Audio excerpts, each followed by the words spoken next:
Micah 7:1. He says, "Woe is me, for I am as when they gather, for I am as, I cannot read, for I am as when they have gathered the summer fruits, as the grape gleanings of the vintage. There's no cluster to eat. My soul desired the first ripe fruit." Okay, of course this is referring to the tribulation time period eventually, but most recently, or the next current thing that he's referring to is the captivity. Look at it in Isaiah 17. Isaiah 17:4. He says, "And in that day it shall come to pass that the glory of Jacob shall be made thin," not many people left, "and the fatness of his flesh shall wax lean." Those that are there will be malnutritioned.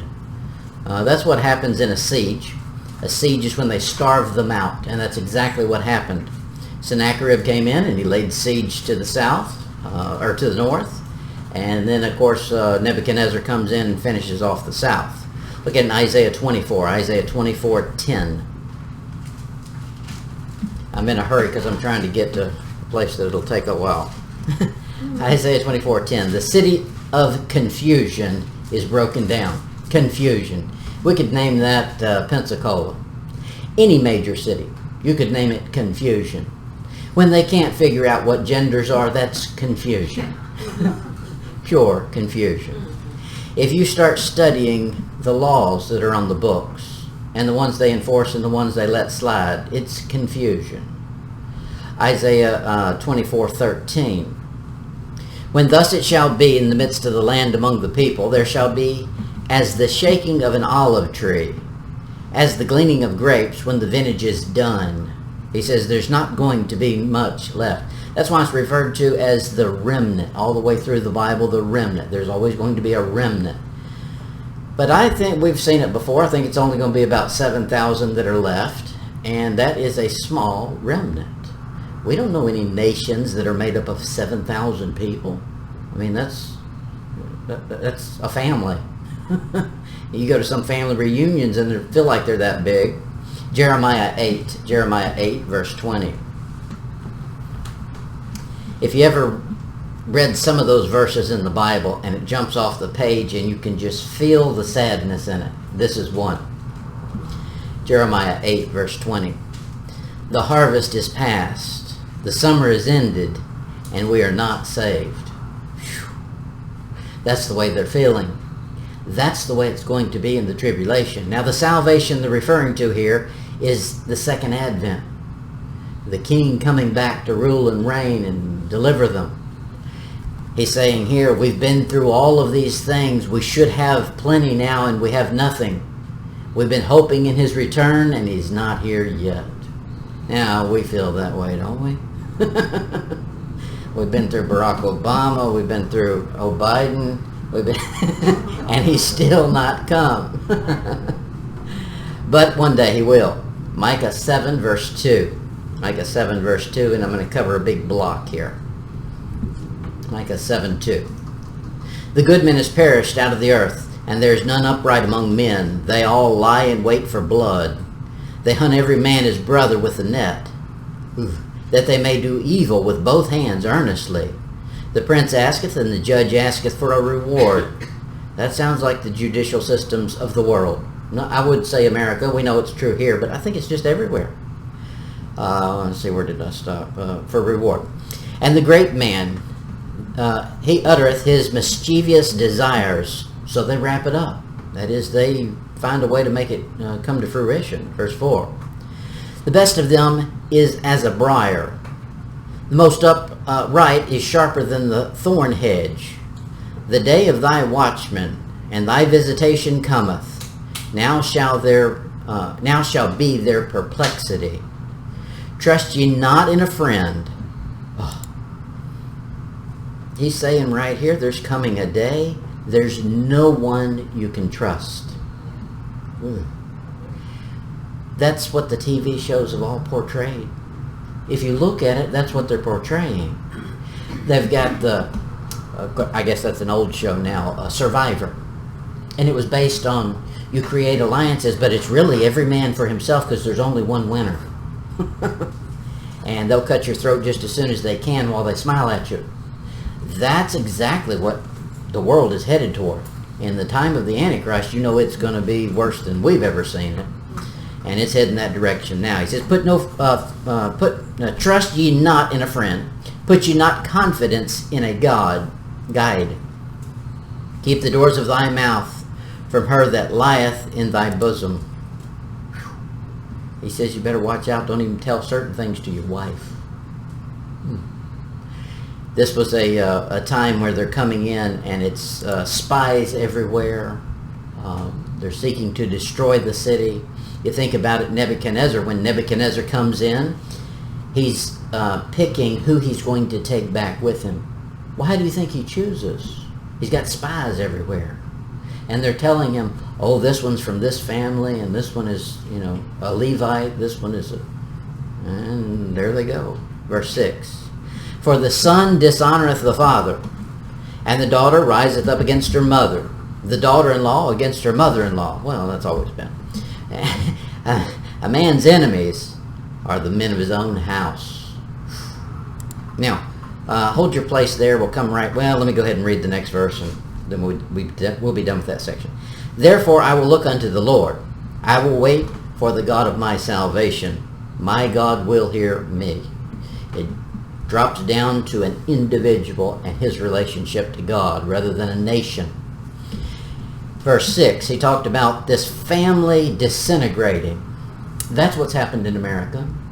Rarely do you find a family made up of a husband, a wife, and children.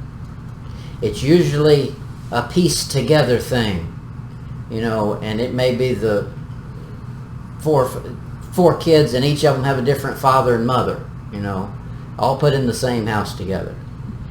And rarely do they stay in the same house. One of them's got visitation over here this week. I don't know how they keep up with all that. Which one goes where, when, and all. It's craziness.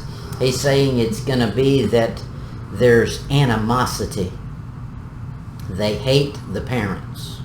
This is on the rise because when the Antichrist gets here, this is what's going to be in full bloom. Look at one of the jobs of the two witnesses in Malachi.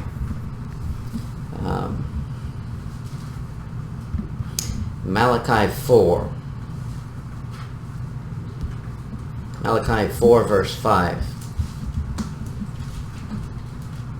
He says, Behold, I will send you Elijah the prophet before the coming of the great and dreadful day of the Lord. That's the second advent. And here's what he's going to do. Try to reverse the devilment that the Antichrist has been doing. And he shall turn the hearts of the fathers to the children, and the hearts of the children to their fathers, lest I come and smite the earth with a curse. So one of the sermons that's going to be preached in the tribulation is natural affection, because there is none. It's going back to, that's what Hitler set up. Hitler wanted the children to be wards of the state. He didn't want the parents to have ownership of their children.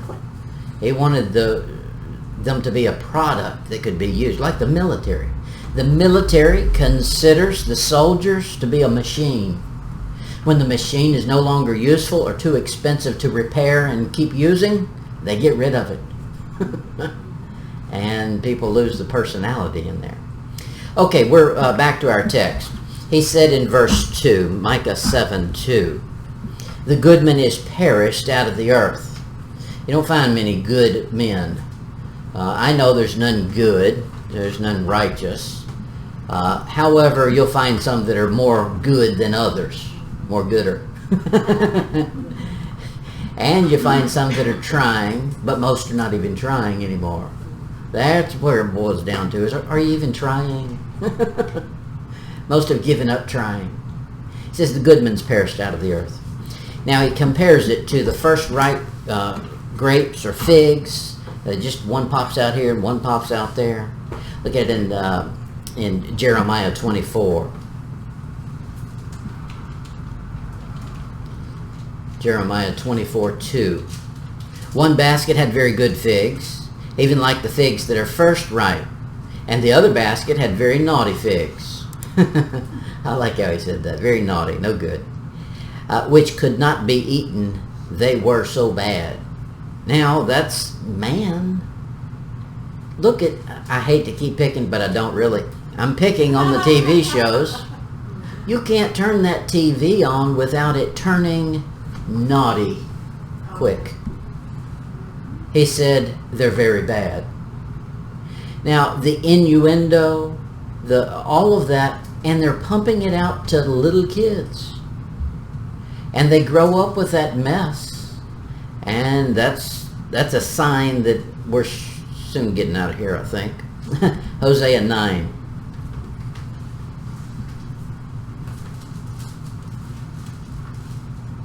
Hosea 9, verse 10. I found Israel like grapes in the wilderness. I saw your fathers as the first ripe in the fig tree at her first time. But they went to Baal Peor and separated themselves unto that shame. And their abominations were according as they loved. The first fruits. That's when God created the nation. It wasn't 40 years. He had to destroy them all. He says, I'm fed up with it. I realize, I think I mentioned this at some point, but I realized not long ago that for 40 years they had not been circumcising their children. Because Joshua has to circumcise them before they can go into Jericho. So for 40 years in the wilderness, or however long it was since the time God said, I'm going to kill you, you're going to walk till you die, they just quit obeying the law. They said, we're going to die anyway, what's the use? That's where we are. What's the use? You know, Christians can get on that bandwagon too. The country is horrible. Why do I even vote? Why do I even... No, protest. That's why you do it. Revelation 14. Revelation 14:4. The first fruits that he's going to use is... I'm going to give you a whole... I'm going to try to simplify this. There's no way to simplify it, but this is my take on what happens in the tribulation. I say there are two raptures in the tribulation. I don't mean for the church. We go out before the tribulation, but in the tribulation there's two exits. One in the around the midpoint and one toward the end. Revelation 14, verse 4. These are they which are not defiled with women, 144,000. For they are virgins. See the S on the end of it, virgins. That is going to give you the cross-reference. I don't know if I didn't look it up. The modern versions will probably change that. But you need that S on the end of the word virgins so you can connect it with Matthew 25, the 10 virgins. These are they which follow the Lamb whithersoever he goeth. These were redeemed from among men, being the first fruits unto God and to the Lamb. Okay, so they're raptured out. At some point in the tribulation, I put them toward the end of it. And they go out. When they go out, then God reaps the earth. He comes in and destroys it. Look at it in Matthew 25. Matthew 25, verse 5. Now I'm going to justify saying there's two raptures in the tribulation. Matthew 25, 5. This, of course, is the 10 virgins. He says, while the bridegroom tarried, they all slumbered and slept. They were at church. And at midnight there was a cry made, behold, the bridegroom cometh. Go ye out to, notice this phrase, meet him. Okay, the bridegroom's coming. They're going to meet him. Why? They're going to attend the wedding. Look at it in John chapter 2. John 2. I like the way the Bible's laid out. John 2, verse 1. And the third day, we've covered the third day being the 1,000-year increments. He says, and the third day, I'm going to show you another use for it. how long is the tribulation? It's 1 week. So if you went 3 days, how long did you go? 3 years. So here's what happens after 3 years. And the third day there was a marriage in Cana of Galilee, and the mother of Jesus was there, and both Jesus was called and his disciples to the marriage. Okay, so I'm saying this is pictorial of what's going to happen in the tribulation.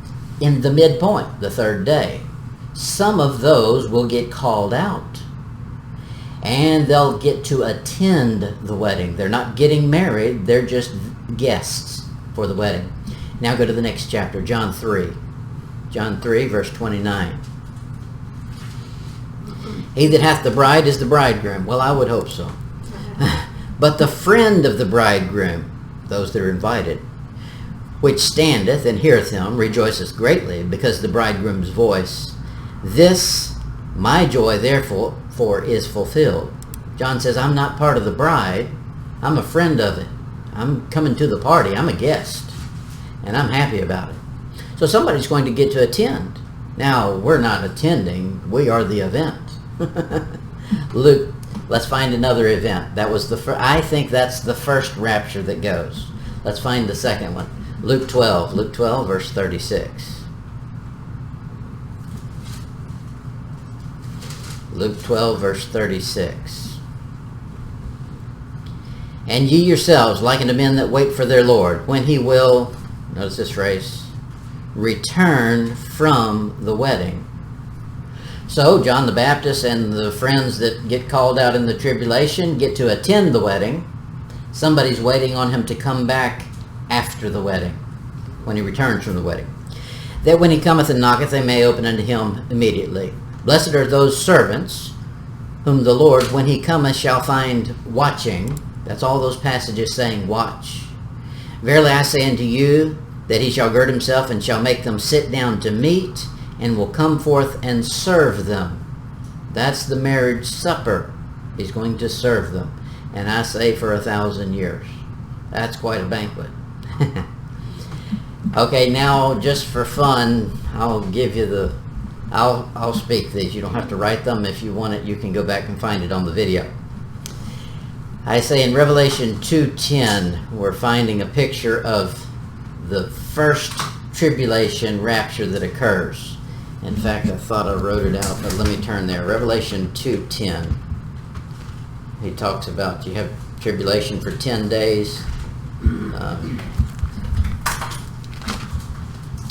Two places in Revelation that tell you somebody's getting out early. They didn't come to my service. Revelation 2:10. He says, Fear none of those things which ye shall suffer. Behold, the devil shall cast some of you into prison, that you may be tried, and you shall have tribulation, first part of it, 10 days. So 10 days into the great is what I say, tribulation 10 days. Be thou faithful unto death, and I will give thee a crown of life.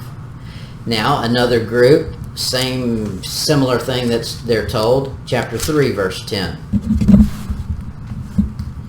Behold, thou hast kept the word of my patience. I also will keep thee from the hour of temptation, which shall come upon all the world, to try them that dwell upon the earth. Somebody's getting out early. There's some major event that happens in 1 hour. We've talked about it before. And he's saving them from that event. They don't have to go through it. There's the rapture. That 10-day thing, he put that 10-day in there because 10 is the tithe. That's Old Testament. That's a Jewish thing. I say that the 10 is a picture of suffering for God in order to get a blessing. The Jews had to bring 1/10 of their field. Now, 1/10 doesn't seem like that much, unless it was yours. I could give 1/10 of somebody else's without a problem. But if it's yours and you're counting on that field and you know that's how you make a living, 1/10 suddenly means something. So they have to bring that and give it. And God says, if you'll do this, then I'll bless you, and your field will always have abundance. So it's a picture of suffering for God, giving up something in order to get a blessing on the backside. The mid-trib rapture, I'm going to give you the verses for it. I won't turn to them because we'll be here all night. In Isaiah 26, 19 to 21. Psalm 27, verse 5. Psalm 57, 1. Zephaniah 2, 3. Psalm 83, 1 to 4. Luke 21, 36. And of course Revelation 2, 10 and 3, 10. And I put that mid-tribulation getting out. The first rapture in the tribulation, I put that right together with the two witnesses. I say the two witnesses are first. They show up 6.5 days into the tribulation. And then their ministry stretches for the 3.5 years that they get to do their thing. Then they're raptured out. When they get raptured out, the souls that are under the altar get to go too. Then those that missed it, according to chapter 2 and 3 of Revelation, he's saying, if you don't straighten up, I'm going to do all this stuff to you. Well, some of them missed it, and they'll get to straighten up. He gives them another chance. And then if they'll be watching and waiting, then they'll get to go out with the 144,000 when they go out. All right, that went pretty good. Now, the virgins here in Matthew 25, there are 10 virgins. They endure to the end of the tribulation or to the end of the middle point. They do it by obeying the law and having the faith of Jesus Christ. They go up to meet and not to marry, because we're the only ones that get to marry. He's not got two brides. Thank goodness. In Matthew 25, verse 1. I'll show you an interesting thing. We've seen the bride, or the virgins, plural, is not a reference to the church. We're a virgin singular. Virgins, plural, is Jewish. Why would he make them plural instead of singular? Matthew 25, 1. Then shall the kingdom of heaven be like unto 10 virgins, which took their lamps and went forth to meet the bridegroom. And 5 of them were wise, and 5 were foolish. He immediately broke it into 2 groups. I think because there's 2 raptures going out in the tribulation. 2 sets. The first set was smart. They were watching and waiting, and they got to go out when he came. The second set endured and realized they messed up big time. And so they have a chance to straighten up and go out the second time around. Matthew 25, look at verse 9. But the wise answered, saying, Not so. The foolish said, Hey, welfare, give me some of your oil. And the wise virgins were wise. They said, No, sir. Not so, lest there be not enough for us and you. But go ye rather to them that sell, and buy for yourselves. Now, what is all the analogy in that? Well, the oil is always a picture of the Holy Spirit. But do you buy the Holy Spirit? Peter cursed somebody for claiming or wanting to buy the Holy Spirit, but not in the age he's talking about. Verse 10. And while they went to buy, the bridegroom came, and they were ready, and they that were ready went in with him to the marriage, and the door was shut. Somebody can buy it. What do you think the whole tribulation salvation program is based on? Earning it. That's works. In essence, you're buying it. Now notice God himself says it that way. Revelation 3:17. Revelation 17. No, 3:17. 3:17. Because thou sayest, I am rich and increased with goods, and have need of nothing, and knowest not that thou art wretched and miserable and poor and blind and naked. Imagine being all those things and not knowing it. Verse 18, I counsel thee to buy of me gold, tried in the fire, that thou mayest be rich. Not only gold, they're also supposed to buy something else. And white raiment, that thou mayest be clothed, that the shame of thy nakedness do not appear. And anoint thine eyes with eye salve, that thou mayest see. So something's going on here. They're supposed to do the works. They're supposed to earn it. He's saying buy it. Now, it's both things he wants them to have. Gold, something that's not consumed by fire, doesn't lose its value if it's caught in a fire, and also raiment, something to wear. He says, why? Because I'm coming back, and when I come back, I don't want to see you naked. If I come back and you're not dressed properly, you're not going with me. It's like everybody who's raised teenage girls. They're not going if they come out of the room looking like they shouldn't. Get back in there or we're leaving. 5 minutes. Get it right. That's what God's doing. He says, if you're not dressed properly, when I come back, you don't go out. Look at Revelation 16.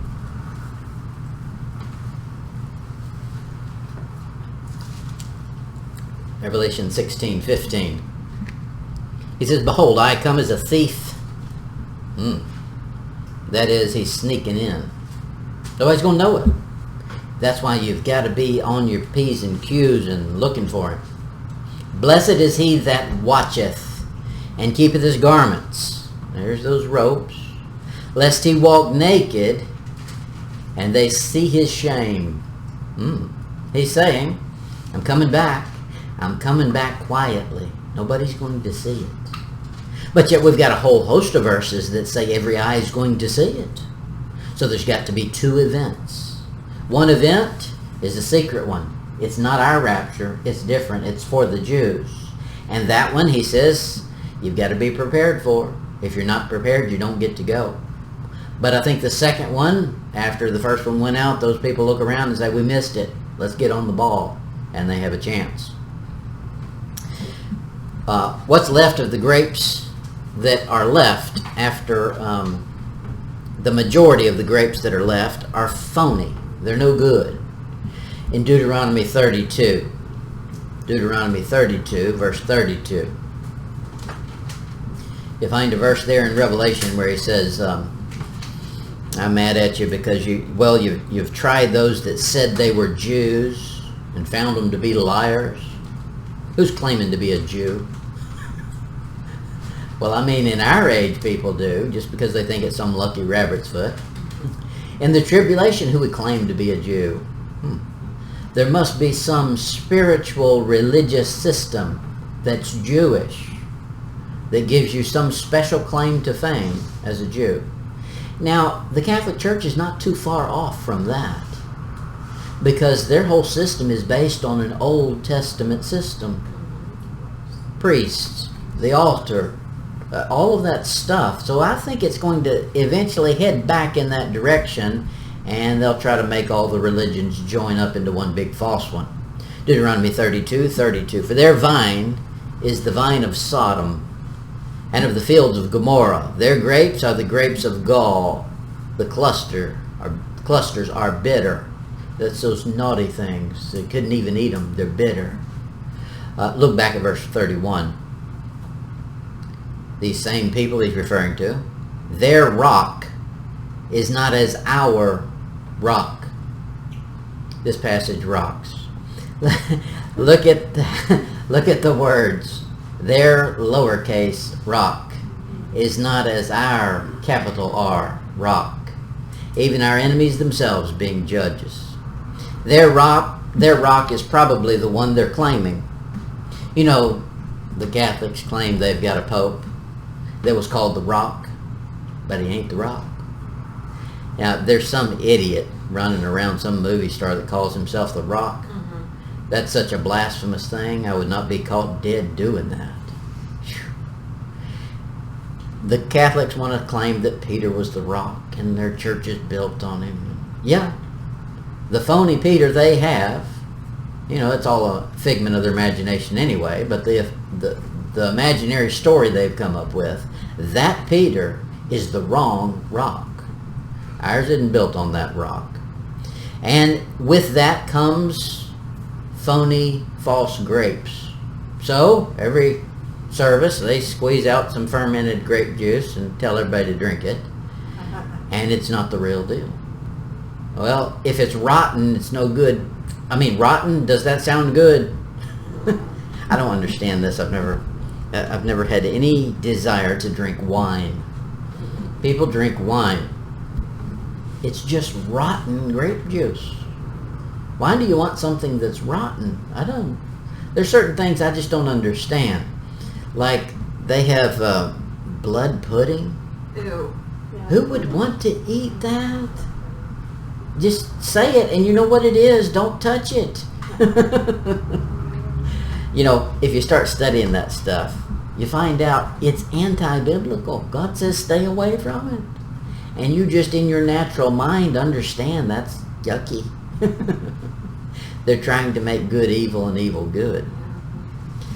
God's not a Catholic. I'll give you a whole list of verses why and not read them to you. In 1 Timothy 2:5, Matthew 1:25 and 23:9, 1 Corinthians 10:2-4, Hebrews 1:3, Deuteronomy 32:1-32, and Luke 8:20-21. Those will be, you can slow it down on the video and find them. Jeremiah 24. Peter was not the one that started the Catholic Church. There was a church there when he got there. He never started. That's when they keep telling us. Yeah. The Catholic Church started in Judges. Mm-hmm. Jeremiah 24, verse 8. And as the evil figs which cannot be eaten, that is, they have no good use. Okay, so God's coming back. What do you think he's going to do with a bunch of figs that have no use? He's going to squish them. And that's exactly what he's going to do. They are so evil. Surely, thus saith the Lord, so will I give Zedekiah, the king of Judah, and his princes, and their residue, and the residue of Jerusalem that remain in this land, and them that dwell in the land of Egypt. He says, I'm coming back and I'm mad. Now, they've seen a picture of it, and it was painful. I'm glad I wasn't alive during all that mess. But the next one coming is going to be thousands of times worse, when it's the devil doing the inflicting of pain. They all lie in wait for blood, he said in verse 2. Lying in wait for blood, that is, they enjoy seeing blood. Now here, it's more than just killing, although it is killing. But it's more than that. They enjoy the blood sports. They're not happy until someone's bleeding. Very similar to the way Rome was itself. They started the blood sports. You know, the gladiators in there and all that mess. And people, it's satanic.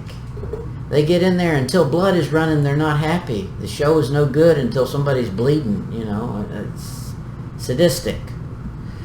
Literally, at the time of the tribulation, there will be human sacrifices, and there the blood is used for something. They're going to drink that blood, and they're going to drink it for a reason. Revelation 6, verse 9.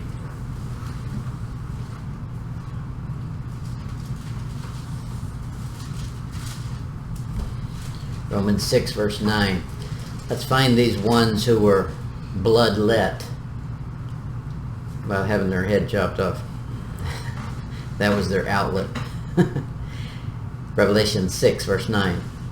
And when he'd opened the fifth seal, I saw under the altar the souls of them that were slain for the word of God and for the testimony which they held. Somebody's being killed. Look in Psalm 16:4. He says, their sorrow shall be multiplied that hasten after other gods. Their drink offerings of blood will I not offer, nor take up their names unto my lips. There's going to be drink offerings. You know, the Antichrist shows up and he sits down in the temple, claims that he's God. He doesn't say destroy the temple. He says, no, it's mine. Continue to worship, but you're worshiping me. And the blood offering is what he's going to be using. Real similar to what the Catholics are already doing. Take this rotten juice and drink it, and we'll tell you it's blood. The blood of Jesus Christ. And we know it's not. One day the Antichrist is going to show up and say, drink this blood, and it'll literally be blood in a means of worshiping him. Genesis 6, see where it starts. Genesis 6, verse 1. Genesis 6, verse 1. The sons of God are coming back, and when they come back, they need to do a little change in their body in order to act like human, and that is to get blood. So they're going to raid the blood banks, but that'll run out quick and probably might not be so fun for them. Well, they're going to get it from the beheaded Jews and from however other sources they get. Genesis 6:1. And it came to pass when men began to multiply upon the face of the earth, and daughters were born unto them. Okay, that's what's happening. The sons of God get interested. Well, we know they're coming back. Isaiah 6 verse 13. Isaiah 6 verse 13. Talking of the Jews in their land. Isaiah 6:13. But yet in it shall be a tenth, there's that 10, and it shall return and shall be eaten as a teal tree, as an oak, whose substance is in them when they cast their leaves. So the holy seed, not that there's any holiness in and of themselves, but the Jews, shall be the substance thereof. That's plain. They're going to be food. Cannibalism coming back. We got it in. Here's why. Daniel chapter 2. Daniel 2 verse 43. Daniel 2:43. And whereas thou sawest iron mixed with miry clay, here's the phrase that makes it clear. They shall mingle themselves with the seed of men, but they shall not cleave one to another, even as iron is not mixed with clay.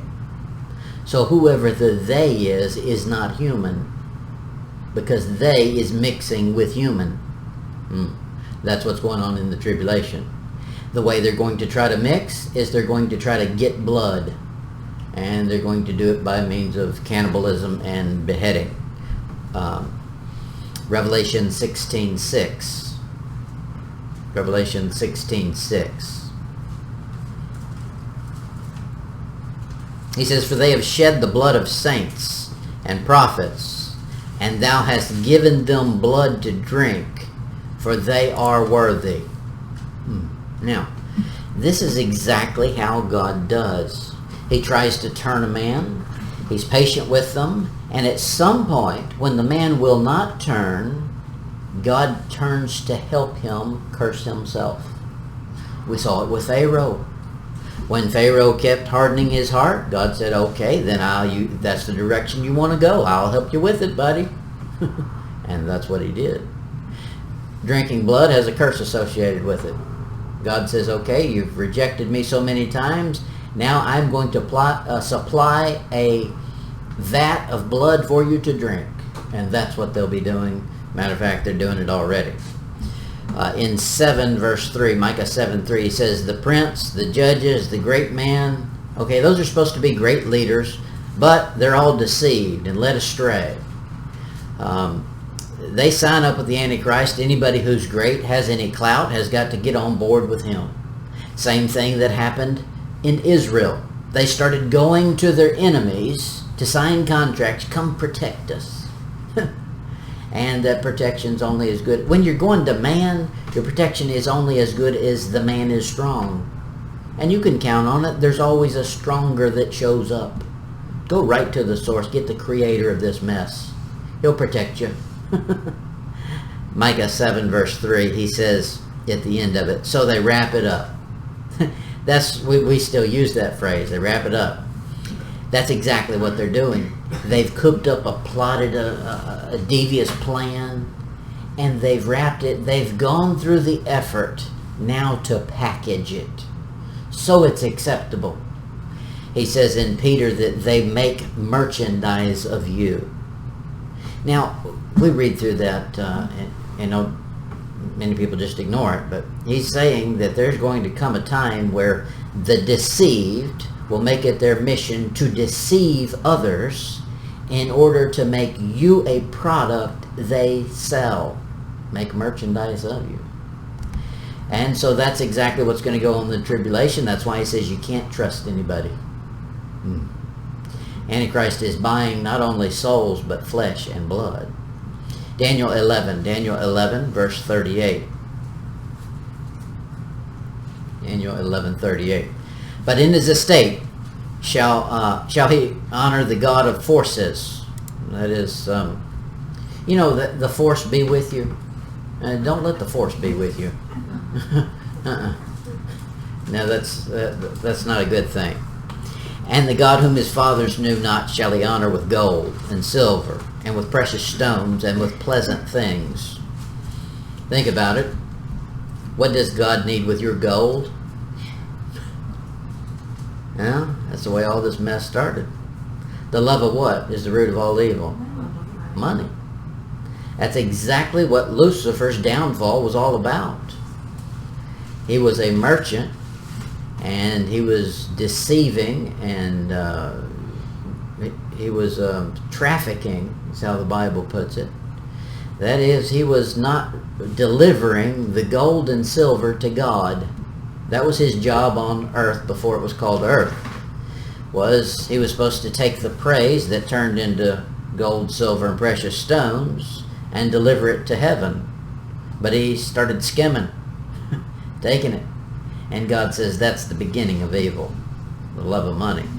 So this thing shows up here in the tribulation. He's going to honor some phony god with shiny pieces of metal, gold and silver. The devil's still interested in gold and silver. From the days of Lucifer all the way until now, he's still after gold and silver.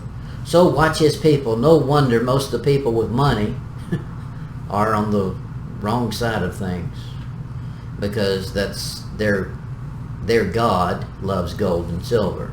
1 Corinthians 2. 1 Corinthians 2 verse 8.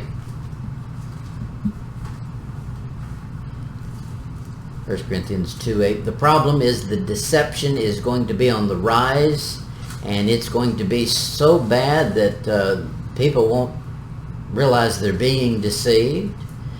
He talked about you can't trust your best friend, you can't trust your wife. Everybody's out to deceive each other. Deception is just rampant. We can see it now, but if we can see it now, it's just going to get worse. He says, 1 Corinthians 2 verse 8, which none of the princes of this world knew, for had they known it, they would not have crucified the Lord of glory. Another time that something very satanic and similar to what's going to go on in the tribulation went on was when Christ was crucified. He said this deception was so rampant. The wise men, the rulers, the judges, and the princes did not understand they were killing the Lord of glory. Had they understood that, they would not have done it. But I believe, same story as Pharaoh, they were willingly ignorant. And when you sign up to be ignorant, God says, here, how about some more deception on top of that? Revelation 6, verse 15. It said, and the kings of the earth, and the great men, and the rich men, and the chief captains, and the mighty men, every bondman, every free man, hid themselves in the dens and in the rocks of the mountains. That is, one day he's coming back, and he's going to put it on all those fat rich cats. Think they got it made. We think the world is not fair, and it's not fair. It's not even fair, biblically fair. But the story has not completed yet. One day it's going to complete, and it's going to be fair, and it's going to be righteous most of all. One day he's coming back, and he says they're going to be crying out for death, and God won't let them have death. It's all the movies. The movies nowadays are portraying the walking dead. That's what's going to go on. It's not somebody who's crawled up out of the grave. It's somebody trying to crawl in it and can't get there. They're going to end up maiming themselves. Doing drastic measures to their body in order to die, and God won't let the life leave them. He says, when you die, I want to be up close and personal. And it will be. He said the best of them is a briar, just a bramble, a hedge, something we chop down and throw in the fire. They're kindling. Because the next time he destroys this earth, he's destroying it with fire.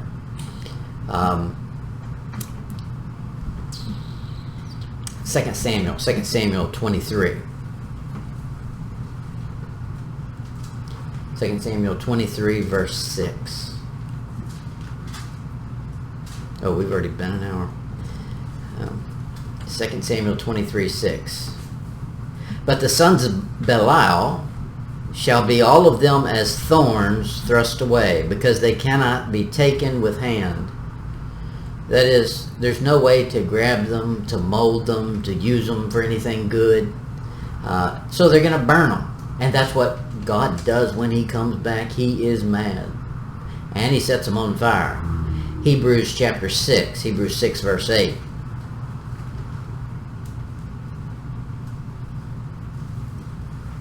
Hebrews 6 verse 8. Here's all these men who think they're great. Don't try to get in the great crowd. The great crowd ain't so great. Hebrews 6 verse 8. But that which beareth thorns and briars is rejected, and is nigh unto cursing, whose end is to be burned. Ooh. Now, you put all those verses together and you find out the people that are running the show are satanic. Now, it's God who put them in place. God used Nebuchadnezzar. God used Sennacherib. But that doesn't mean those were great men. It means they were a briar he used for a time, then he turns around and sets it on fire. Psalm 39. Psalm 39, 5. No, we ain't even making it halfway through that. Psalm 39, 5. Behold, thou hast made my days as an handbreadth, and mine age is as nothing before thee. Verily, every man at his best state is altogether vanity. When we get a good biblical view of ourselves, that's what we see. You know, there was too much pride in that. You've even got to be careful about trying to put on humility. You don't put on humility. You don't clothe yourself with humility. Otherwise, it's false. Now, it's like being scared. I can't tell you, scare. I can't tell you, be afraid of me. Your natural response would be, why? Now, if I give you a good enough reason, then fear naturally kicks in. So we've got to exalt God to the position he belongs. Then humility is natural, and it's not fake or forced. And that's what's missing, is no fear of God, therefore there is no humility. And he says right here, man at his altogether at his best state is this way. He doesn't fear God, therefore all he sees is himself, and that's worth nothing, vanity. And one day vanity is headed to the burn pile. And we'll pick up with don't trust in a friend, Micah 7:5 next week. Micah 7:5. I thought we could get through that a little farther because there's another point I want to hit in there. We ran too many rabbit trails. All right, Micah 7:5 next week.